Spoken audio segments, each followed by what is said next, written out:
I'd like you to take your Bibles out, opening to Proverbs chapter 25, verse 17. And before you read the verse, before we do anything with this lesson, I want to challenge you to not think about the person that first pops into your head when we start studying this verse. This verse is not written to that person. I want you to notice it's written you. It's written in the second person. It's written to you. It's written to me for us to apply into our hearts and lives. I think that explanation will be made obvious here in a moment. Proverbs 25, verse 17 says, "Withdraw thy foot from thy neighbor's house, lest he be weary of thee, and so hate thee." Now, I prefer a little bit different rendering of the Hebrew here, which would read, "Let your foot be seldom in your neighbor's house, lest he have his fill of you and hate you." So again, you see why. Let's not think of the person that maybe popped into your brain, but seek to apply this to ourselves. And as we do that, by way of introduction, is it possible to have too much of a good thing? Absolutely, right? And if we needed proof of that, where could we find biblical proof for that statement? The verse in front of this verse, where honey is a good thing, but if you eat too much of it, what was intended as a blessing from the Lord to strengthen and to give fuel for life brings about sickness, is the cause of sickness. Our verse tonight is about hospitality. And hospitality is a good thing. It's something that the Lord has commanded us to do. In Hebrews 13, verse 2, we read, "Do not neglect to show hospitality to strangers, for thereby some have entertained angels unawares." The word neglect there, which we're not to neglect entertaining strangers, providing hospitality, means to be inattentive to, neglect, overlook, care nothing about. You know, hospitality is not something you do really by default. There has to be some level of intention and thought to engage in hospitality. And hospitality is a way that we can show the love of Christ to others. It's certainly not the only way, but it is a way. And fundamentally, hospitality, when it's used in this sense, is welcoming someone into your home and caring for them. Now, keep in mind, when we think about that, anybody know what the value of all the food in your house is? This is a fun thought experiment, right? How much does anybody have any Wagyu steak in their house? If so, I'm going to try and I'm going to break this verse. Right, it's maybe a couple $100, and it's not significant. Maybe depending on how big your supplies are. And if you need to refuel, you need to restock. It's no big deal. It's a commodity. It's readily accessible. As we think about hospitality, as we think about being present in our neighbor's house, according to this verse, it wasn't the question of what do you want to eat or where do you want to go to eat. The question was, is there something to eat? And no matter what it was, that's what you would eat. And it was a great expense. And the idea of hospitality is even at that expense, serving somebody else. So here's my thought question for you. How can we show hospitality here at church?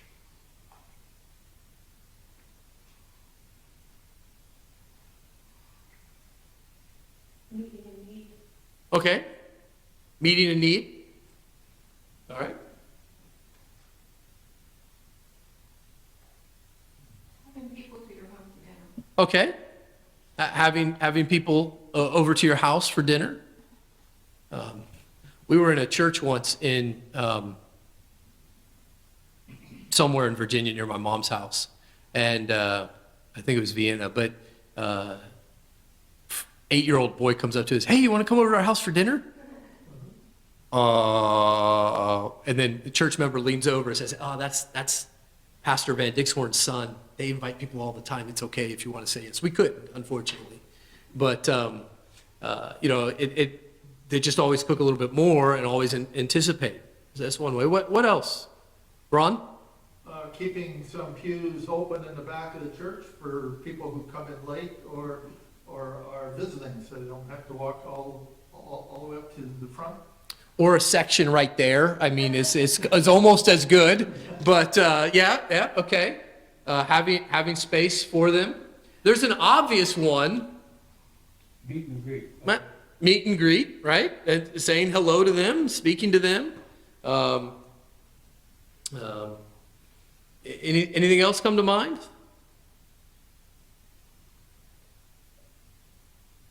Any number of ways, right? I mean, we've hit sort of a lot of the big ones. Roseanne just sort of captures the whole category when it says meet a need. And remember, when somebody shows up at a church for the first time, one of their needs is a friend. It's always helpful. Say, the restrooms are right there, sanctuary's right here. I made a joke Sunday night, but it's actually true. The couple that visited from Merritt Island, I believe it was Jim and Marcia, said to me, where can we sit that we won't sit in somebody's pew? You can show hospitality to somebody when they're sitting in your spot, not telling them that they're in your spot. And when you see somebody in somebody else's spot, don't tell them you're in their spot, unless it's my spot. No, I'm just kidding. That is something, they were concerned about that, and I literally told them, well, over there, nobody's been sitting. And that's where they ended up sitting and seemed to appreciate that. But that idea of just welcoming them in and making sure their needs are neat, they know what's going on, making sure they have a bulletin and greeting them. And one of the things that seems to be a pretty fixed rule in people's heads, the person at the door that greeted them had to because it's their job. And it doesn't count as an actual greeting. It's the person that greets them when they're sitting in the pew that doesn't appear to be assigned to the task that legitimately counts on behalf of the congregation. The pastor greeting someone, I have to. Most people want to talk to the pastor, not everybody does, but the person, you see someone sitting there, going up and greeting them and speaking to them. Now, our verse tonight warns not against offering hospitality. It's not a verse that is saying don't offer hospitality, but it's warning about taking advantage of someone else's hospitality. Charles Bridges, our friend that we'll say goodbye to for a while, in his commentary on Proverbs says, this maxim was, however, never intended to give a chill to the flow of neighborly love or to restrain its practical exercise. So this verse isn't about the one offering the hospitality or even the attitude of those who give hospitality. But this verse is a fair warning to those who are receiving hospitality. So as we look at the verse and consider what is written here, it instructs us that our foot should be seldom in our neighbor's house. The idea there is that your foot should be rarely, or even the word can be precious, in your neighbor's house. Last week, I shared with you one of the laws of economic theory, and that is the first bite of a hamburger is the most valuable bite. What's the least valuable bite? The first bite of the second hamburger, which is why you can get 2 for deals for a reduced rate, because they're getting more money out of you. It's a little less profit, but they weren't really going to sell it anyways unless it was a reduced rate. And so the idea there that scarcity makes something valuable. So the imagery here is your presence in your neighbor's house is a rare thing, a precious thing, something that they get excited about because of that opportunity. Now, notice that it uses the word neighbor, and not like, so husbands can't use this verse with their wives, right? Or children really shouldn't use this verse with their parents, per se. To say, no, I don't, what is it? Distance makes the heart grow fonder. Absence makes the heart grow fonder. I've rarely heard a mom say to me, I wish my kids visited less often. Just free tip. Of course, if you still live there, that's great too. But, so it's about a neighbor though. Somebody who has a little less connectivity to the situation. Even though in the big picture, there can be the application of not taking advantage of somebody. We'll get to that in just a minute, getting ahead of myself. It says, be precious, be rare, be seldom in your neighbor's house, lest he has his fill of you. That the word that the King James has translated it weary, but it's the exact same word from above that described the honey situation. That if you have your fill of honey, too much honey, fill not in the sense of, oh, I had a good meal, I'm full, but filled in the sense of, I have eaten until it hurts, and I now need to be taken out in a wheelbarrow. You know, as Americans, we have a problem. We always overeat. You go to a nice restaurant, or you go to any restaurant, and you order food. I always think about it. I've ordered a meal. I didn't order the exact thing on the plate. So if I don't finish it all, it's okay. If I've got my fill, my money's worth. Maybe leftovers, maybe not. But we tend to eat because we have such abundance till it hurts. And the idea, of course, like with the honey, is you eat until you're sick, which seems to be something that commonly happens, for instance, with sweets. I think Hezekiah would like to test this theory, just be turned loose in a candy store at some point. But we understand that's what is being get at here. What's being driven at here is somebody is there, and they're there too long. And so the friendly act of hospitality turns into the hostile interaction of an enemy. The word for hate there is the word that's used to describe the aversion for an enemy, the hatred towards an enemy, the dislike of the enemy. So what starts off as a friendly encounter turns against itself. And again, a good gift that the Lord has given us is abused, and it undoes the purpose.